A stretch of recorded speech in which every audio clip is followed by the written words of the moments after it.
Bonjour à tous et merci de nous rejoindre pour une nouvelle vidéo. Alors aujourd'hui on est à Saint-Augustine, je ne sais pas trop comment on dit, on verra ça tout à l'heure. Donc on est sur la côte atlantique, donc on a fait plus d'une heure et demie de route en fait pour pouvoir aller, pour pouvoir venir ici. Tout simplement parce que à Gainesville et Micanopy où on est nous, il y avait encore de la pluie et non, donc non, voilà, on voulait pas rester sous la pluie. Donc on s'est dit qu'on allait faire un petit peu de route, venir là où il y a du soleil et franchement vous voyez comment je suis habillée. Non mais il fait 26 degrés les gars, 26 degrés aujourd'hui. Voilà, donc c'est super, on est du coup au bord de la mer, enfin au bord de l'océan. Donc on va aller manger parce que là du coup on est parti fin de matinée, on a super faim. Et ensuite on va profiter de cette ville. C'est une ville qui a l'air vraiment très chouette, il y a plein de choses à voir. C'est sûr qu'on ne pourra pas tout voir en une journée, mais on va essayer d'en profiter au maximum et puis de vous montrer tout ça. Alors c'est parti, on y va. Donc on est à Present Moment Café, donc c'est un restaurant en fait où ils font de la nourriture uniquement végane et une bonne partie est crue et vivante comme on dit raw living. Par exemple ils ne dépassent pas une certaine température pour cuire les aliments. Donc on n'a jamais testé encore la cuisine raw. Donc ça va être une expérience intéressante et puis on vous dira ce qu'on en pense du coup. Voilà.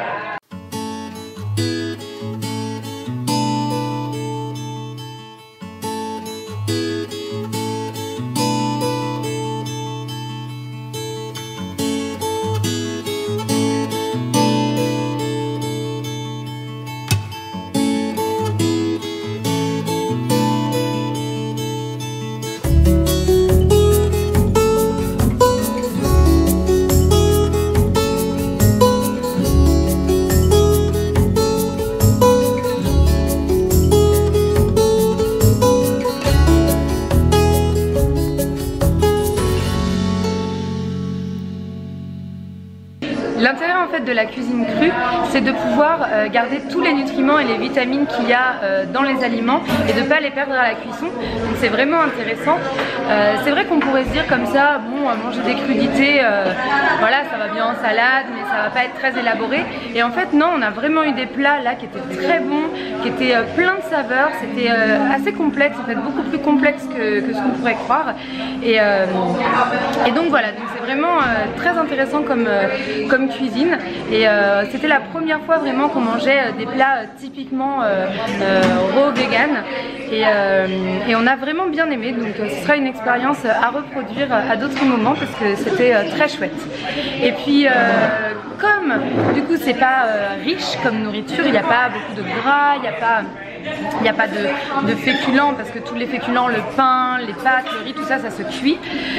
Et ben on a de la place pour le dessert et ça c'est pas souvent aux États-Unis. Donc on va se faire un petit plaisir, on va manger des desserts qui sont eux aussi crus. Donc on va tester aussi voilà les gâteaux crus. C'est pas quelque chose qu'on connaît et ça va être intéressant également. Ici on a un cobbler aux pommes, donc c'est comme un peu un crumble aux pommes avec une petite glace. Donc voilà, c'est rose, ça a été comme il disait c'est un peu chaud mais c'est juste au déshydrateur qu'ils l'ont fait. Et ici c'est une tarte au chocolat mais crue aussi. Voilà. Et ici on a le Sunday Brownie des enfants et pareil en fait il a été fait cru et seulement en fait le peu de cuisson que ça demandait, mais c'est pas vraiment de la cuisson très chaude, c'est au déshydrateur.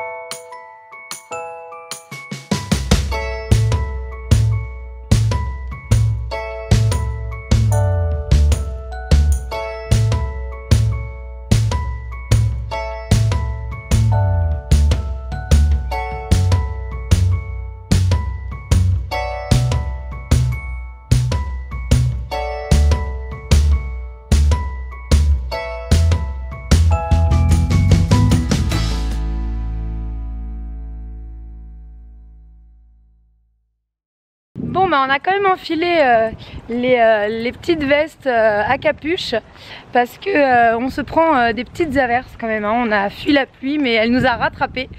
Donc voilà, comme il y a de temps en temps des petites averses, ça dure pas longtemps, il faut s'abriter, mais le temps de, comme ça tombe en mode rideau d'un coup, le temps de trouver un endroit où s'abriter, avoir tout de suite la veste sur soi et la capuche, c'est quand même pas mal. Du coup en fait on voulait faire le phare et puis finalement, même si ça ferme à 6 h, la plupart des animations à l'intérieur, parce qu'il y a pas mal de choses à faire, ça s'arrête à 3 h et 4 h, et donc là ça va être trop juste pour nous.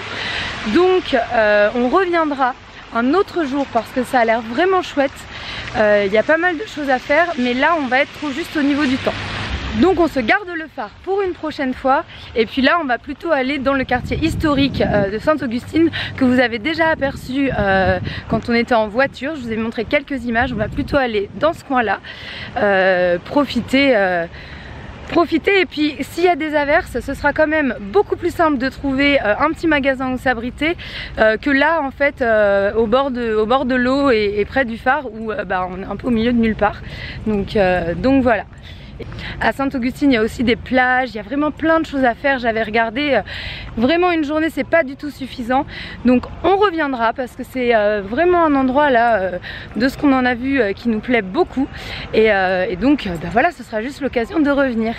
Donc là c'est parti, Sainte-Augustine historique.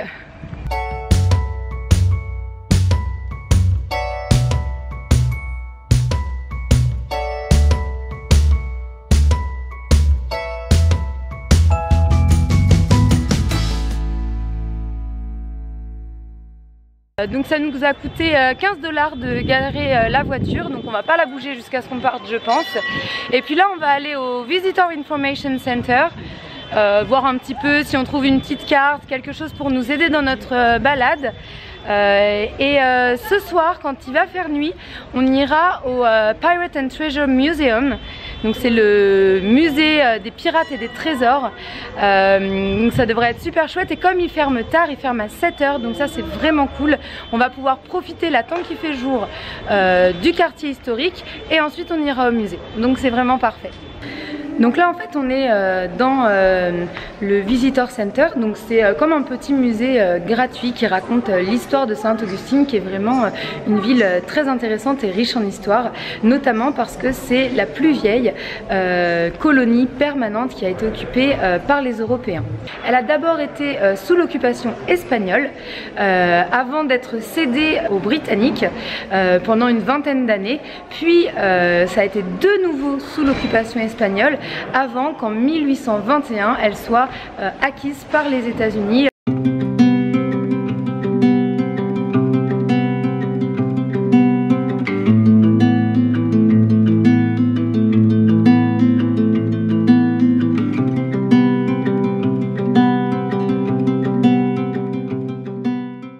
Ce petit tour dans le Visitor Center était très utile. On a récupéré 2 cartes bien détaillées des choses qu'il y avait à voir dans le centre historique, et puis on a appris un petit peu plus sur l'histoire de Sainte-Augustine. C'était vraiment super. Du coup les enfants comprennent un peu pourquoi on est venu ici, et ça bah, c'est quand même le plus important.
Donc là derrière moi en fait c'est le City Hall de Saint-Augustine, donc c'est la mairie. Ils ont une magnifique mairie hein. Et vraiment c'est sublime cette ville, ce quartier là en tout cas de la ville est vraiment magnifique. On écarquille les yeux dans tous les sens, c'est vraiment superbe, c'est génial quoi. Franchement si vous passez dans ce coin de la Floride, venez à Saint-Augustine, c'est vraiment une ville magnifique. Donc j'espère en tout cas que cette balade avec nous vous plaît autant que Saint-Augustine nous plaît à nous. Puis vous voyez hein, le soleil tombe tranquillement, on est toujours en petite manche, il fait un temps quand même assez extraordinaire pour un 2 décembre. Oui il y a eu un peu de pluie donc il y a des flaques, mais franchement à part ça il fait très bon, on est toujours autour de 25 degrés, c'est très agréable donc parfait dimanche. Bon, alors on s'est pris une petite saucée avant d'arriver au musée, mais ça y est, on est au Pirate and Treasure Museum, donc le musée des pirates et des trésors. Et c'est vraiment très ludique parce que les enfants ont une carte au trésor et donc ils vont faire une chasse au trésor pendant la visite du musée. Dans le musée, il y a plein d'objets, ok, et il va falloir trouver 12 objets qui sont cachés. Pour savoir où les trouver, il faut repérer ce signe-là. Ok? Si tu les trouves tous, tu vas gagner un trésor de pirate. Waouh, c'est génial! Génial! Maman! Toi aussi? Ouais!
Oh là là. Attention, ça va t'éclater.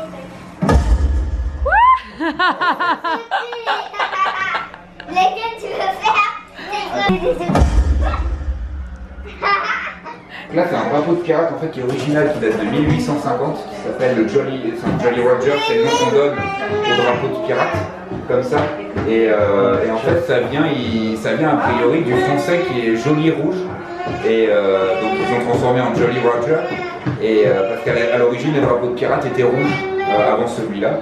Et ça, ils l'ont sûrement emprunté aux tombes en fait, des tombes des morts en fait. Et ils ont emprunté ce signe-là plus tard. Mais le nom est resté Jolly Roger et ça vient du français Jolly Rouge.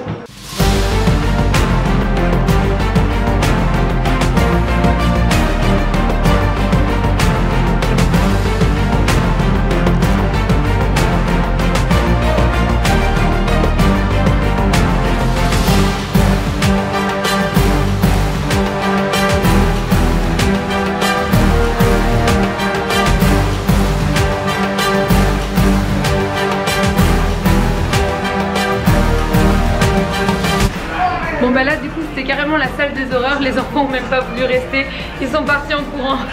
C'était assez effrayant quand même hein.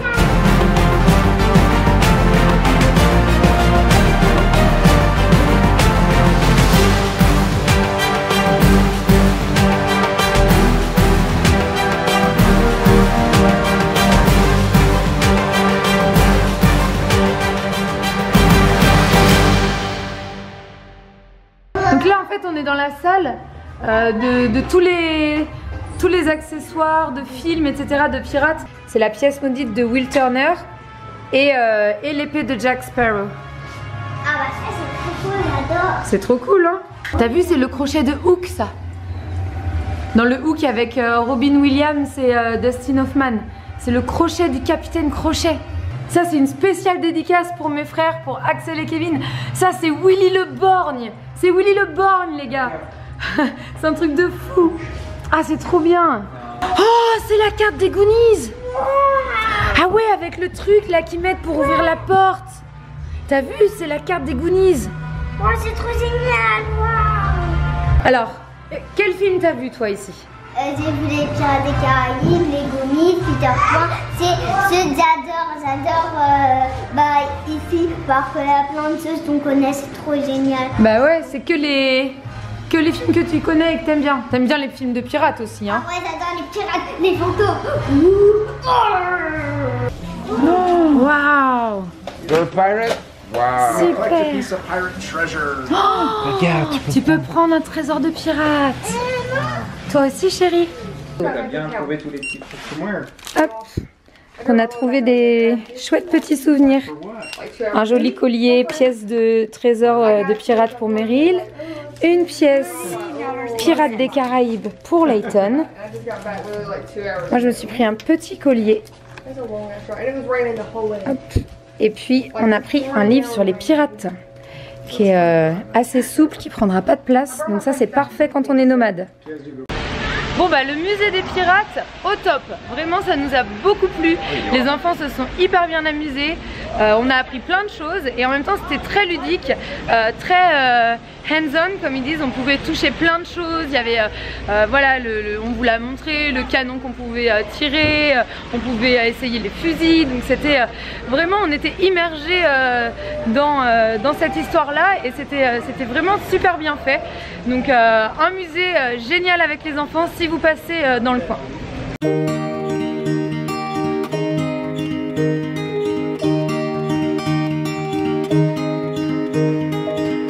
We were young and we were free and running, never bothered about what could be coming.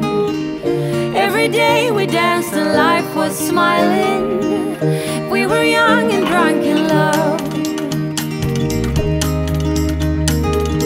A few years later I have started thinking, if it's just love in every glass I'm drinking, we're like one and without you I'm sinking.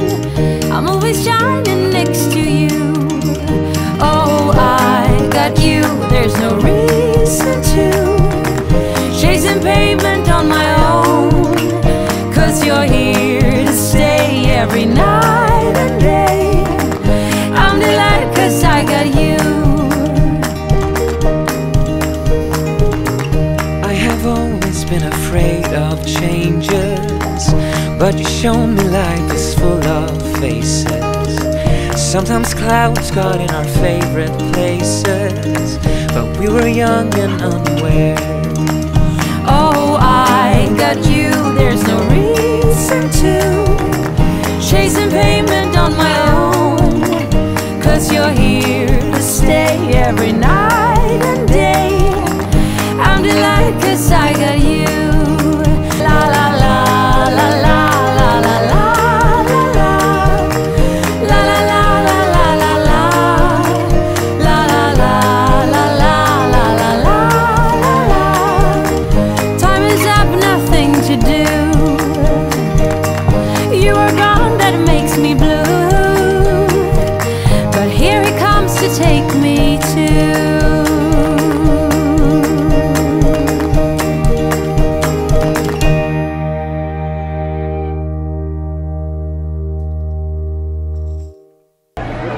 Et là, c'est là où on va aller manger ce soir.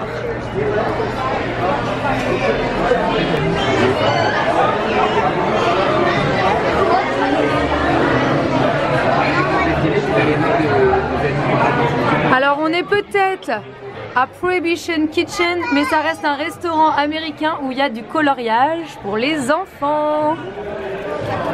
Et pour les adultes aussi, il y a un petit truc sympa. Un journal. The Prohibition Post. Allez, vous nous apprendre des trucs sur la... En fait, c'est le menu. Non, mais c'est sympa que ce soit sous cette forme-là quand même. Ouais, c'est marrant. Très très chouette. On est vraiment très bien tombé à Prohibition Kitchen parce qu'il y a quand même pas mal d'options véganes et puis des trucs assez chouettes. Il y a un vegan jackfruit banh mi, on peut faire son propre burger avec un veggie burger. Il y a aussi des Seitan barbecue ribs. Donc vraiment, il y a pas mal de choses et on va pouvoir bien manger dans ce bel environnement, immergé comme ça à la période de la prohibition.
Comme vous pouvez le voir, nous sommes rentrés.